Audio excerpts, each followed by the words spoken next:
Hey folks, I just wanted to post another quick update today to show that I have still been working and making progress. It's important to hold yourself accountable, right? So I've been working on some new widgets for my animation system, and I'm pretty happy with how they're turning out. So I'm going to open them up here. You'll see first off that I have a new timeline widget now, which is really useful. I'm actually visualizing each frame of each animation that I'm using for my model here. So that gives us some useful insight into, I guess, how much data I'm dealing with and, what my actual run times are for each animation.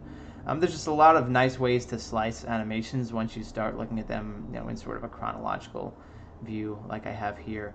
It did take a very long time to build out this widget. Qt doesn't really come with any timelines out of the box, but I think it looks pretty nice, so I'm pretty happy with it.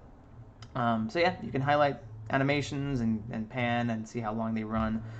You can see that the idle animation actually runs the longest out of all of the animations, which is kind of ironic that the animation that involves you standing still has the most frames. Thought that was pretty fun. But another set of widgets that I built out that are going to be equally useful are the controls for each of my animation clips.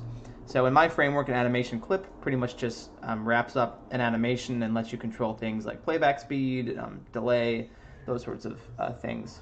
And what it allows me to do, what it lets me do is I can set the duration of my punch animation to 1 second. Or a better example would be if I can take my walk animation, I can set that so now I say, okay, the entire animation is going to play out over the course of 1 second. I also have a speed factor, so I could literally just say, okay, run twice as fast or 3 times as fast. Just a different way of looking at the same data. But what's this allows me to do is I can set my run animation to also take a second to play back, and then I can add, let me actually show the model as I'm doing this. So right now you'll see my guy is walking, and I can add a run animation. And what that'll do is it'll blend the walk and the run together, and I'll end up with a pretty nice looking jogging animation. This really doesn't need any manual tweaking at all. So this just sort of demonstrates that you can take pre-existing animations and combine them in ways that save you the trouble of creating a whole new animation. Right now I don't have to make a jog animation. I can just use my walk and my run. And I can now remove the walk animation, and you'll see that that's what it looks like when my guy is running. And then I could set the duration back to closer to what it was before, so he's running at full speed, right? So now I can build out a state machine that sort of transitions smoothly between each of these animations, and you'll have a really nice transition between walking and running. So that's the next step, is to flesh out the exact flow from one animation to another.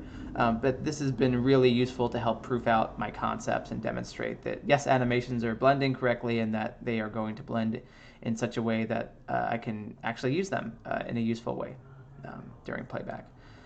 So I think that about sums it up. I don't want to rant and rave too much. But yeah, hopefully you guys enjoyed the video, and I'll try to keep posting regularly. Till next time, folks. Bye-bye.